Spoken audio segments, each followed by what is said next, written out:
Good evening. This is CTV News for Tuesday, February 13th. I'm Denise Douglas. And I'm Patricia Vallone. Thank you for joining us tonight. The County Executive Rushern Baker expresses outrage about the federal government's decision to keep the new FBI headquarters at its current D.C. location. The former Landover Mall site and Greenbelt Metro Station were 2 of 3 finalists for the new site after years of working on the procurement process. Baker says not only have resources and money been wasted, but the nation's safety is being compromised. Put, a couple of $1 million in both from the state and from the county and from the developers into this proposal that we've been working on for at least the 7 years I've been county executive and even before then.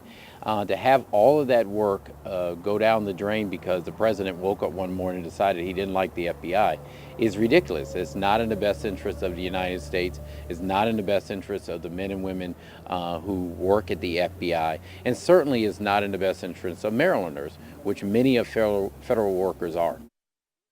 Baker says the decision is clearly political, and he plans to work with Maryland's congressional delegation on the issue. Meantime, the Trump administration wants to sell off, privatize, or dispose of a broad array of government assets, including 2 local airports, Dulles and Reagan National. The proposals are part of a long-awaited infrastructure initiative that the president has referred to since his campaign.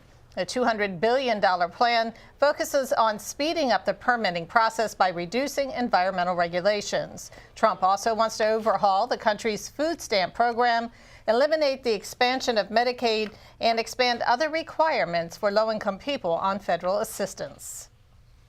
Governor Larry Hogan called it one of his top priorities for this legislative session, and today he signed into law a measure that would terminate the parental rights of rapists whose children are conceived during the commission of the crime. It took lawmakers 10 years to pass the bill, which had many sponsors and supporters. Well, it's about time that this bill was enacted. It's about time that we help rape survivors, and it's about time they let us go to court and prove our cases. Because before, right now, today, we couldn't even go to court and ask a court to terminate the parental rights of a rapist when that child was conceived as a result of rape. So it's past time. The new law does not hold the rapist financially responsible for the child. Senate President Mike Miller said they will revisit that matter soon.